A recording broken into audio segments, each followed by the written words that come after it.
አምላካችን እግዚአብሔር በመረቱ በቸርነቱ ተጠብቆ መዋዕለ ጾሙን በሰላም እየጾምን ቆይተን ለዚህ ለሰሙነ ሕማማት በሰላምና በጤና ስላደረሰን ስሙ የተመሰገነ ይሁን። ሰሙነ ሕማማትን በተመለከተ አምላካችን እግዚአብሔር እንደወደደልና እንደፈቀደልን መጠን እንማማራለን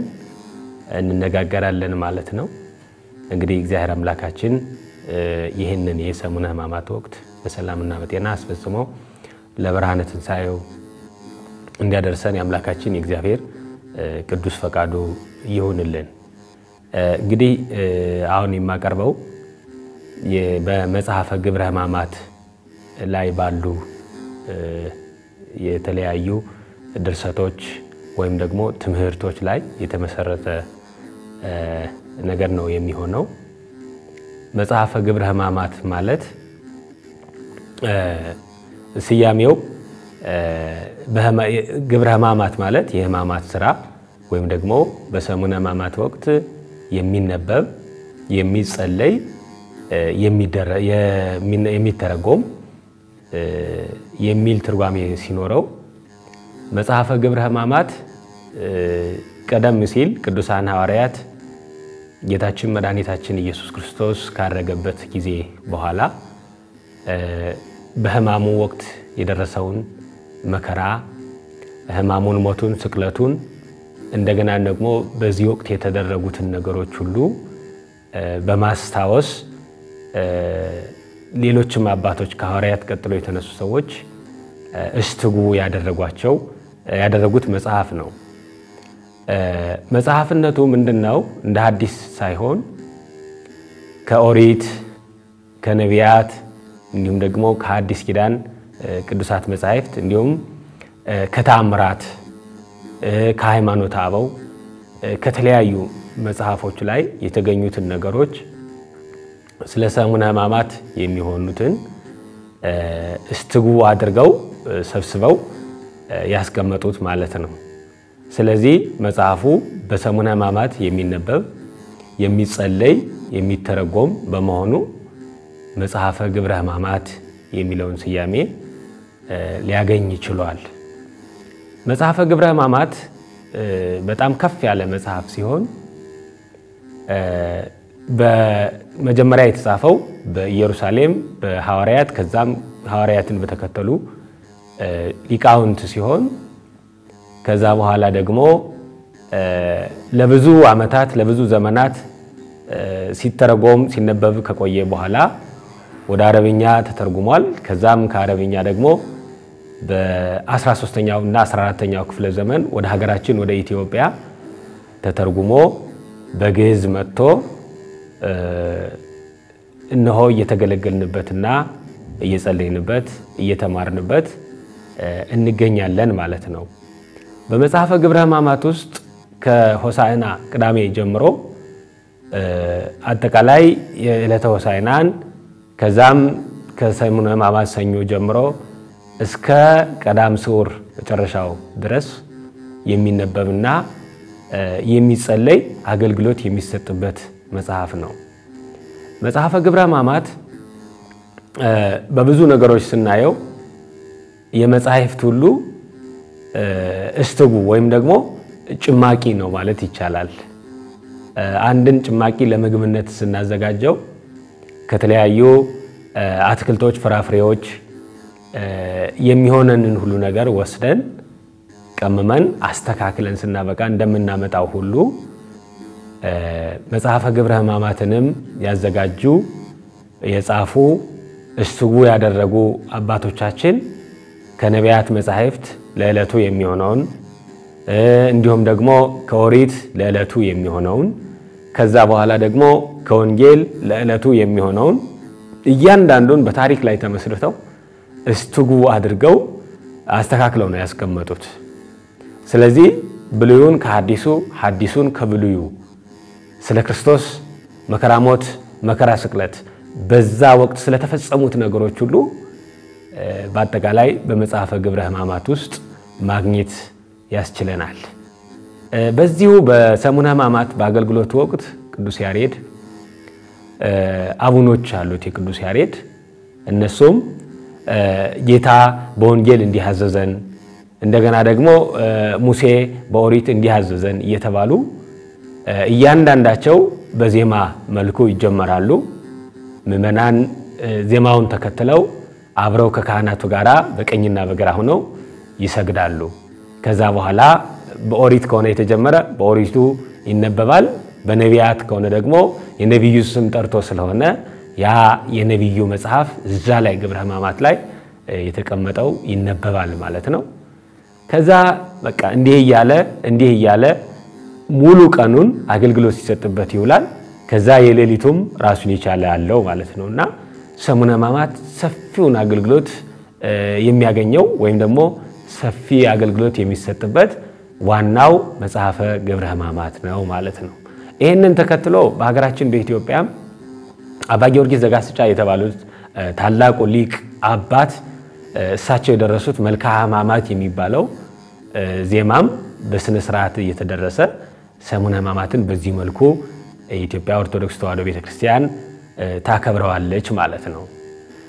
እንግዲህ በዚህ መካከል ከሰኞ እስከ ሐሙስ ድረስ ያሉት ቀናት ራሳቸውን የቻሉ ናቸው ሐሙስ ያው ጸሎተ ሐሙስ ነው ሰኞ አንጾተ ቤተ መቅደስ ነው እነዚህ እያንዳንዳቸው ማክሰኞም ረቡዕም ያው ምክረ አይሁድ የተፈጸመበት ቀን ነው እነዚህን ዕለታት ከፈጸምን በኋላ ጸሎተ ሐሙስ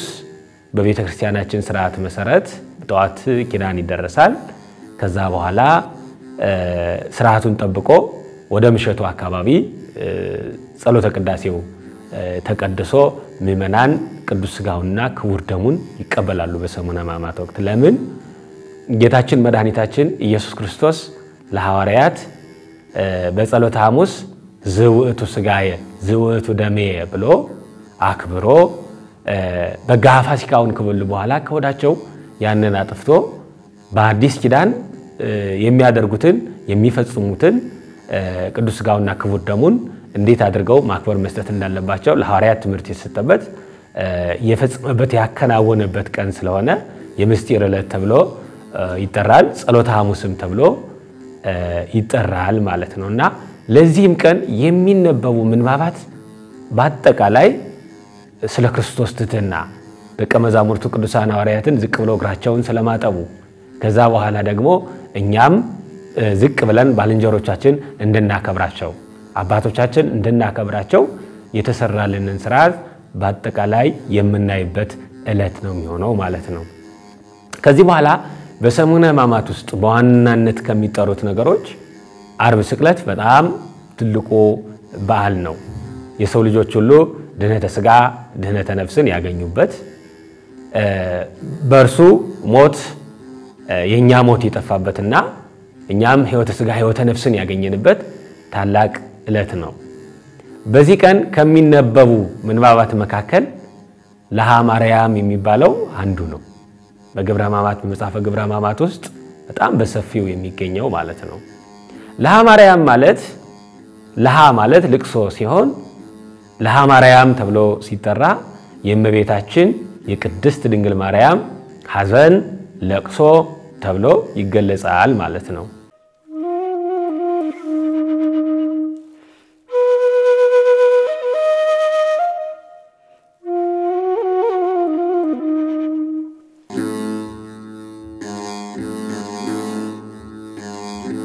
አይሁድ ጌታችን መድኃኒታችን ኢየሱስ ክርስቶስን በዕለተ ሐሙስ ከምሽቱ 3 ሰዓት ጀምሮ በይሁዳ ፊት አውራሪነት መሪነት መተው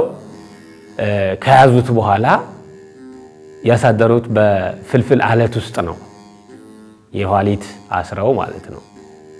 ከዛ በኋላ በነጋው ጠዋት ዓርብ ወደ ሊቶስትራ ወደሚባለው ወደ ጲላጦስ አደባባይ ወስደውታል ጲላጦስም አንበሳ በደም ለመቀበጥ በወጣበት በዛው ነው ወደ ቤቱ እንዲመለስ እንኳን አልፈቀዱለትም ከዛ በኋላ ጌታችን መድኃኒታችን ኢየሱስ ክርስቶስን መረመረው ጠየቀው ነገር ግን ለሞት ለስቅለት የሚያበቃ አንድም ነገር ሊያገኝበት አልቻለም እንዲያውም መድኃኒታችን ኢየሱስ ክርስቶስን ሲያናግረው ጌታችን መድኃኒታችን ኢየሱስ ክርስቶስም አብዝቶ አይመልስለትም አያናገረውም ነበር ለምንድነው ዝም የምትለኝ እኔ እኮ በጣም ብዙ ሰራዊት ያለኝ ነኝ ልገለህም ላድንህም የሚቻለኝ ሰው ነኝ እያለ ልዩ ልዩ ነገሮችን ሲናገረውም ጌታችን መድኃኒታችን ኢየሱስ ክርስቶስ ምንም ነገር አላለውም እንዲያው ምንድነው ያለው እኔም አባቴን የሚያገለግሉ ብዙ ሐራ ሰማይ ቅዱሳን መላእክትን በላከልኝ ነበር ነገር ግን የኔ መምጣት ዓለምን ለማዳን ነው ያለኔ ሞት ድህነት የለውም የሚለውን በምስጢር ነው የነገረው ከዛ በኋላ አይሁድ ይሰቀል ይሰቀል የሚለውን ጩኸት እጅግ በጣም አብዝተው ስለ ተናገሩ መድኃኒታችን ኢየሱስ ክርስቶስ እንዲሰቀል ውሳኔ ላለመስጠት እኔ እንዲሰቀል ውሳኔ ለመስጠት የሚያስችል ጉዳይ አላገኘሁም ነገር ግን ልግረፍላችሁ ብሎ ጌታችን መድኃኒታችን ኢየሱስ ክርስቶስን ገርፎ ከዛ በኋላ ከዚህ ሰው ደም ንጹህ ነኝ ሲል እጆቹን ታጥቦ የተመለሰበት ሁኔታ አለው በዋናነት ባለቤቱ አንድ መልእክት ልካበታለች ዶርታ መክራ የሚባሉ ሁለት ልጆች ነበሩት ይላል ሁለቱም መናገርም መስማትም የማይችሉ ልጆች ነበሩ እና ጌታችን መድኃኒታችን ኢየሱስ ክርስቶስ በታምራት አፋቸውን ፊታቸውን ጸፍተው አፋቸውን ከፍተው እንዲናገሩ አድርጓቸው ተናግረው የማያውቁ የነበሩት ለዛ የንጹህ ሰው ደም ለሚያፈስ ባለቤትሽ ወዮለት ሲሉ ለጲላጦስ ባለቤት ነግረዋት ነበር አንደኛው ይሄንን መልእክት ልካበታለች ሁለተኛ ሌሊት በህልሟ ብዙ ነገሮችን ስታይ አድራ ነበር ስለዚህ ቀን ስለሚሆነው ነገር ሁሉ ሌሊት በህልሜ ብዙ ነገሮችን ሳይ አድሬ ያለሁኝ በዚህ ደግ ሰው ላይ ምንም ክፉ ነገር እንዳታደርግ የሚለውን መልእክትም ማስተላለፋበት ስለነበረ እጆቹን ታጥቦ ንጹህ ነኝ ከዚህ ሰው ደም ሲል ተመልሷል ከዛ በኋላ ግን አይሁድ በጌታችን በመድኃኒታችን በኢየሱስ ክርስቶስ ላይ የተደራረበ ግፍ አድርሰውበታል ጲላጦስ የገረፈበት ዋነኛ ምክንያት ምንድነው በኦሪቱ ሥርዓት መሰረት የተገረፈ ሰው አይሰቀልም የሚሰቀል ሰውም አይገረፍም ስለዚህ እንዳይሰቅሉት በማለት ይሄንን ነገር አድርጎ ነበር ወዲያውኑ አይሁድ ከዛን ሰዓት ጀምሮ ከ3 ሰዓት እስከ 6 ሰዓት ድረስ ከሊቶስትራ እስከ ቀራንዮ ድረስ መስቀሉን አሸክመው እየተዳፋ እየወደቀ እየተነሳ መድኃኒታችን ኢየሱስ ክርስቶስ ቀራንዮ ደረሰ አይሁድ በ6 ሰዓት ላይ ሰቀሉት እመቤታችን ቅድስት ድንግል ማርያምን ሰቀሉት እኮ ብለው ሲነግሯት ዮሐንስን ናበልጄ እንሂድ ብላ እያነባች እያለቀሰች እያዘነች ወደ መስቀሉ ወደ ተሰቀለበት ወደ ቀራንዮ ሄደች እንደተነገራትም ተሰቅሎ አገኘችው ከዚህ በኋላ በፊቱ ምርር ብላ በማልቀስ የገለጸችበት ሁኔታ አለ እንዲያውም ስታለቅስ በመጽሐፈ ገብረ ሕማማት ላይ በለቅሶ የሚታወቁትን እነ ያዕቆብን በልጁ በዮሴፍ ምክንያት የደረሰበትን መከራ በማስታወስ እሱስ እያለች የራሷን በማነጻጸር እመቤታችን ቅድስት ድንግል ማርያም ያለቀሰችው ለቅሶ የሚያስታውስ የተለየ ትምህርት ነው ማለት ነው ስለዚህ ለሃ ማርያም የሚባለው በዕለተ ዓርብ የሚለቀስ የሚደረስ የሚነበብ የሚጸለይ የእመቤታችን የቅድስት ድንግል ማርያምን ለቅሶ የሚያስታውስ ነው ሌላው በዚሁ በዕለተ ዓርብ ከሚጸለዩ ወይም ደግሞ ከሚነበቡ ከሚተረጎሙ ድርሰቶች መካከል በመጽሐፈ ግብረ ሕማማት ከምናገኘው አንዱና ትልቁ ድርሳነ ፈያታይ ወይም ደግሞ ያዕቆብ ዘስሩግ የተባለው ታላቁ አባት የደረሰው በዚሁ በ6 ሰዓት በዕለተ ዓርብ በጸሎቱ ላይ የሚደረሰው የቅዱስ ያዕቆብ ዘስሩግ ድርሰት በጣም የተለየ ነው የሚናገረው ስለ ፈያታዊ ዘየማን ነው በብዛት ፈያታዊ ዘየማን የተባለው ሰው መድኃኒታችን ኢየሱስ ክርስቶስ በሚሰደድበት ሰዓት ያገኘው በስደቱም ሰዓት ደግሞ ጌታችን መድኃኒታችን ኢየሱስ ክርስቶስን እንኮኮ ብሎ በመሸኘት የሚታወቅ ታላቅ ሰው ነው ከመነሻው ጀምሮ ለመናገር በግብጽ በረሃ በሚሰደዱበት ሰዓት ሲፈልጓቸው ሰንብተው ፈያታዊ ዘየማን ፈያታዊ ዘጸጋም ተብለው የሚጠሩት በግራ በኩልና በቀኝ በኩል የተሰቀሉት ሽፍታዎች ናቸው ማለት ነው ጌታችን መድኃኒታችን ኢየሱስ ክርስቶስን እንኮኮ ብሎ በሚሸኝበት ሰዓት ሰይፉ ተሰበረበት ሰይፉ በሚሰበርበት ሰዓት ወርቅ ላበደረ ጠጠር እህል ላበደረ አፈር እንዲሉ ጌታዬ እኔ ከዚህ ቀደም ያንተ እንዳይወሰድብህ ብዬ ከጓደኛዬ ጋራ ከዳክርስ ጋራ ተነጋግሬ እንዲመለስ በማድረጌ ከዛም ደግሞ እንደዚህ እየሸኘው ለምንድነው እንዲያን ነገር የተፈጸመብኝ ብሎ ሲል አትዘን ኦጥጦስ አስተጋብ ስባራተ ሰይፍከ የሰይፍህን ስብርባሪዎች ሰብሰብ አድርገህ አስገባቸው በማለት መድኃኒታችን ኢየሱስ ክርስቶስ ነገረው ሰብስቦ አስተካክሎ አገናኝቶ ሲያቀርበው ከዛ በኋላ እንደቀደመው አድርጎ ሰጥቶታል ደስ ብሎት ሄደ ጌታችን መድኃኒታችን ኢየሱስ ክርስቶስን ያቀፈበትን የያዘበትን ልብሱን ገላውን ሲታጠበው ልዩ ሽቶ መዓዛ ሆኖለት የሚፈልገውን ዋጋ የሚያገኝ ሸጦ የሚፈልገውን ዋጋ ሁሉ እንዲያገኝ አድርጎታል ነው የሚለው ደስ ብሎት ይሄ ብላቴና ከደቂቀ ነቢያት ወገን ነው ከነቢያት ወገን ነው ብሎ በዚህ ዳክርስ በተባለው ወይም ደግሞ በፈያታዊ ዘጽጋም ፊት ሲናገር አውነት ነው ከነቢያት ወገን ቢሆን ነው አንተን ሽፍታውን አዳምን ቀድመህ ገነት ትገባለህ ብሎ የተናገረ ብሎ ዘብቶበታል ይላል ከዚህ አያይዞ በዕለተ ዓርብ ከኔ ጋር ከሱ ጋር እንደሚሰቀል እሱም የሱ ፋንታ እንደሆነ መድኃኒታችን ኢየሱስ ክርስቶስ ነግሮት ስለነበረ በዕለተ ዓርብ መድኃኒታችን ኢየሱስ ክርስቶስ መድኃኒታችን ኢየሱስ ክርስቶስን አይሁድ ይዞ በሚሰቅሉት ሰዓት እነዚህ ፈያታዊ ዘየማንና ፈያታዊ ዘጸጋም የተባሉት ሰዎችም እንዲሁ ዕለት ጠርቷቸው ጊዜ አገናኝቷቸው መድኃኒታችን ኢየሱስ ክርስቶስ በሚሰቀልበት ሰዓት እንዲገኙ ሆነዋል አይሁድም ሶስቱንም ባንድ ላይ አድርገው በቀራንዮ ሰቀሉ ይላል ሲሰቅሏቸው በቀኙ በኩል አንዱን ሽፍታ በግራ በኩል አንዱን ሽፍታ በመካከላቸው መድኃኒታችን ኢየሱስ ክርስቶስን አድርገው ነው የሰቀሉት ከዛ በኋላ ስለምንድን ነው በቀኝና በግራ አድርገው እነዚህን ሰዎች የሰቀሏቸው ሲባል አንደኛው ለመዘበት ነው በመጀመሪያ ቀይ ግምጃ አልብሰው ዘንግ አስይዘው አነገስን የሚል ቃል ይናገሩ ስለነበረ ቀኛዝማች ግራዝማች ሾምንልህ ለማለት ነው ሁለተኛ በሐሰት ስም የማጥፋት ለስድብ እንዲመቻቸው ለማድረግ ነው በቀኝ በኩል የተሰቀለው በቀኝ በኩል የመጣ ሰው ከከተማ አቅራቢያ ስለነበረ የተሰቀሉትን ሰዎች ለማየት ሲመጣ ይሄ ምንድነው ሲል ሽፍታ ነው ወደ ጌታችን ወደ መድኃኒታችን ወደ ኢየሱስ ክርስቶስ ደርሶ ይሄስ ብሎ ሲላቸው ደግሞ ይሄስ ከሱ ልዩ ነውን ይሄም ሽፍታ ነው ለማለት ነው ልክ በግራም በኩል የመጣው እንደዚህ ጠይቃቸው እንደዚህ አይነት ምላሽ ለመስጠት ነው ጌታችን መድኃኒታችን ኢየሱስ ክርስቶስን እንዲህ አድርገው የሰቀሉት ማለት ነው እንግዲህ በዚህ ቀን አይሁድ በጣም ትልቅ ነገር የሰሩት ነገር ምንድነው በርባን የተባለ ለይሁዳ በጋብቻ ደረጃ ዝምድና የነበረው አንድ ሽፍታ ሰው ነበር ሰው የገደለ ሌባ ዘራፊ የነበረ አንድ ሰው ነበር እሱን እንዲፈታላቸው አድርገዋል ለምን በዓል በሚሆንበት ሰዓት ከታሰሩት ሰዎች ሁሉ እንደሚፈታላቸው ልማድ ስለነበራቸው ማለት ነው በዚህ ሰዓት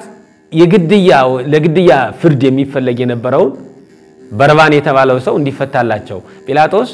ለምንድነው ይሄንን ሰው ልፍታላችሁ ብሎ ሲላቸው አይደለም እሱን አይደለም የምትፈታው መፍታት ያለብህ በርባንን ነው በማለት ተናገሩ በርባን ሽፍታው ተፈቶ ጌታችን መድኃኒታችን ኢየሱስ ክርስቶስ እንዲሰቀል ሆነ በዚህ ሰዓት በርባን በሚፈታበት ጊዜ ከእስር ቤቱ ወጥቶ እስቲ እንደው በኔ ፋንታ የሚሰቀለው የትኛው ሰው ነው በማለት መድኃኒታችን ኢየሱስ ክርስቶስን በርቀት ሆኖ እንደ እንግዳ ሰው ሆኖ ለማየት ሞክሯል በድርሳነ ማህየዊ ላይ እንደምናገኘው ማለት ነው ከዛም በኋላ ያው ወንጀለኛ የነበረ ሰው ነፍሰ ገዳይ የነበረ ሰው ባገሩ አካባቢ መኖር አይችልም ዛሬም ባገራችን ልክ እንደዚህ ሆኖ ከኢየሩሳሌም ተነስቶ ሮም ሂዶ በሮም ውስጥ ይኖር ነበር እንደ ስደተኛ ሆኖ እንደ መጻተኛ ሆኖ ሲኖር ቅዱሳን ሐዋርያት ቅዱስ ጴጥሮስ ቅዱስ ጳውሎስ ያስተማሩ ሮም ደረሱ በሮም ሀገር በ14ኛው ዓመት ነው ክርስቶስ ተሰቀለ በ14ኛው ዓመት ነውና በሮም ሀገር ሲኖር እነሱ ሲያስተምሩ የተሰቀለበትን ዘመኑን ጊዜውን ሰዓቱን እንዴት እንደነበረ እያንዳንዱን ነገር ሲናገሩ ሰማ ይሄ ሰው እኔ ተፈትቼ ስለኔ ፋንታ የተሰቀለው ነው ብሎ ቅዱስ ጳውሎስ ዘንድ ቀረብ ብሎ ትምህርት ተማረ ከዛ በኋላ አምኖ ተጠምቆ ንስሐ ገብቶ ኑሮ ከዛ እንዲያው በሰማዕትነት እንደሞተ ይነገርለታል በቤተ ክርስቲያናችን ውስጥ ብዙ ሰባኪያን በርባብን ሽፍታ ብቻ አድርገውት ነው የሚቀሩ ቤተ ክርስቲያን የንስሐ ቤት መሆኗን የሚያስረዳውና የሚገልጸው በዋናነት ሽፍታ የነበሩ ነፍሰ ገዳይ የነበሩ ሰዎች ተመልሰው ትልቅ ሰዎች ሆነው በቤተ ክርስቲያን ውስጥ የሚገኙ መሆናቸው ነው እና መጽሐፈ ግብረ ሕማማት በዋናነት እንዲህ አይነት ነገሮችን ያስረዳል እንዲሁም ድርሳነ ማህየው የተባለው መጽሐፍ ደግሞ በጣም በሰፊው ስለዚህ ሰው ሲገልጽ እንሰማዋለንና ሰዎችን ሁሉ በአንድ መጽሐፍ ላይ ተጽፎ ሽፍተነታቸውን እናገኛለን በሌላ መጽሐፍ ላይ ደግሞ ሌላኛው ህይወታቸው ተገልጾ እናገኘዋለንና ቅዱሳት መጻሕፍትን አብዝቶ በማንበብ ራሳችን ማነጽና ማስተዋል ያስፈልገናል እንኳን ከመመናን ቀርቶ ሰባኪያን ሳይቀሩ ሽፍታው በርባን ይያሉ ሁሉ ጊዜ ሲገልጹት ነው የሚሰማውና በርባን የተማረ የተመለሰ ክርስቲያን የሆነ ሰማዕት የሆነ ሰው መሆኑንም ግልጽ አድርጎ ማስረዳት እጅግ በጣም ያስፈልጋል ማለት ነው እና በዚህ ሰዓት ደግሞ በስቅለቱ ሰዓት ከ6 እስከ 9 ሰዓት ድረስ ፀሐይ ጨለማ ሆናለች ጨረቃ ደም ሆናለች ከዋክብት ረግፈዋል በዚህ ሰዓት በዚህ ጊዜ ሰባቱ ተአምራትን አብሮ ተሰቅሎ የነበረው ፈያታዊ ዘየማን የተባለው ሰው ተመለከተ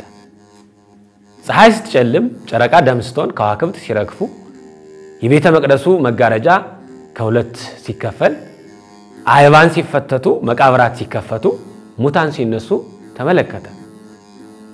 እነዚህ ነገሮች ሁሉ ያንዳንዳቸውን አይቶ ተረድቶ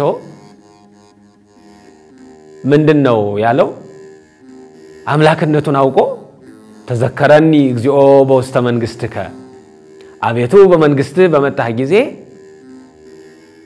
አስበኝ በማለት ተናገረ ይሄም በግብረ ሕማማት በዕለተ ዓርብ ውስጥ ይገኛል ይሄንን አይቶ ጌታችን መድኃኒታችንም ኢየሱስ ክርስቶስም ጥጦስ ሆይ በፍኖተ ግብጽ የነገርኩ እነሆ ደረሰ ተፈጸመ አለና አዳምን ቀድመው ወደ ገነት ትገባለህ ያልኩ ይህ ነው ሲል ደመማይተሙን ሰጥቶ ሰደደው ባሕረ እሳትን ተሻገረ በደሙ ደመማይተሙን ይዞ ገነት ለመግባት ለመድረስ ባሕረ እሳት አለ ዙሪያዋን በእሳት ባሕር የታጠረች ናት ወደዛ ለመድረስ በጣም ብዙ ትልቅ ነገር ያስፈልጋል አንደኛ 5500 ዘመን ተዘግታ ይኖረች ናት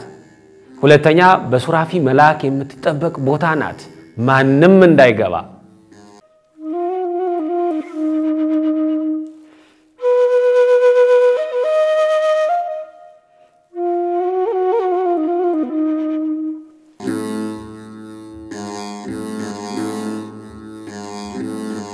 መልአኩ አየውና አንተ ማን ነህ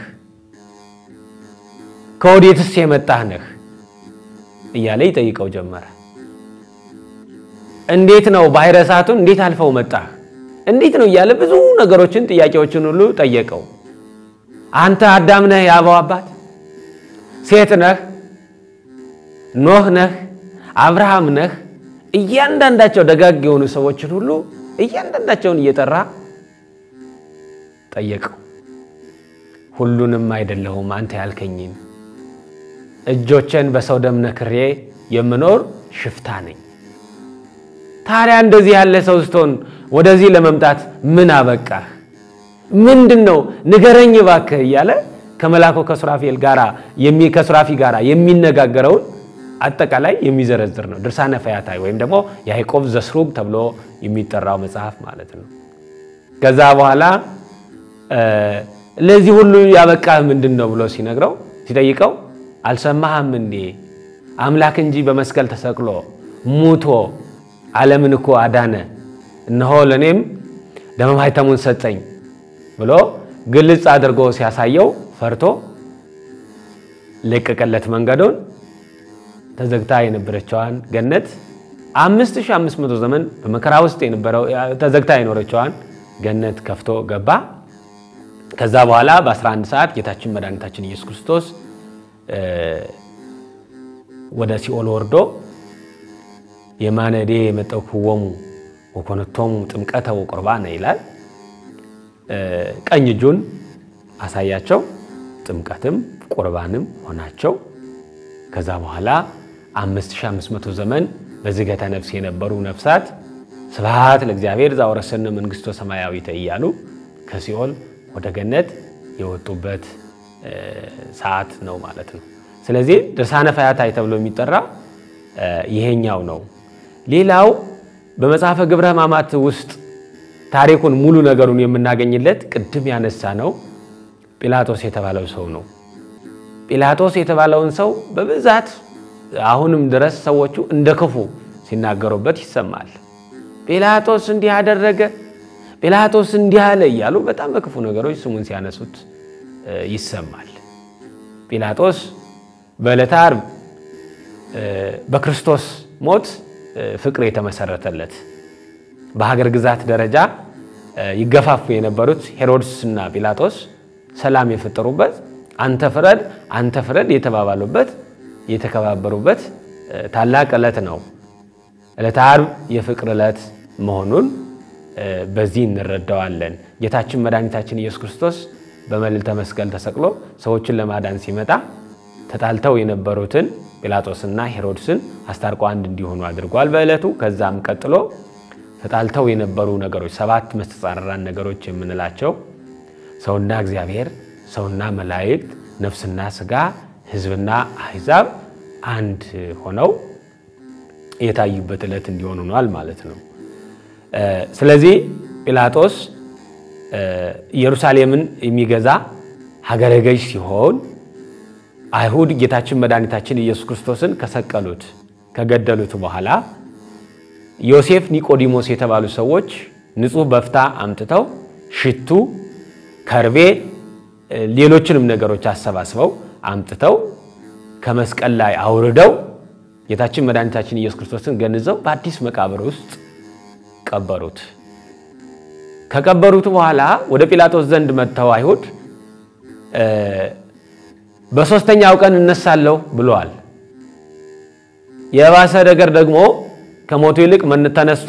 ተነሳ እየተባለ ሲነገር በእኛም ላይ በልጆቻችንም ላይ ሌላ ችግር እንዳይፈጠር ወይም ደግሞ ደቀ መዛሙርቱ ሰርቀው ወስደው ተነሳ ብለው እንዳይናገሩ መቃብሩ እንዲጠበቅ አድርግ፣ በማህተም ይታተም፣ በቁልፍ ይዘጋ፣ ጠባቂም ይቀመጥለት ሲሉ አዘዙ፣ ጠየቁ ማለት ነው። ጲላጦስም የሚያስፈልጋቸውን ነገር ሰጣቸው። መቃብሩንም ቆለፉ። ከዛ በኋላ ጠባቂዎችንም አስቀመጡ ማለት ነው። አስቀመጡ። በዚህ ዕለት እየጠበቁ ሳለ ጌታችን መድኃኒታችን ኢየሱስ ክርስቶስ በዕለተ እሑድ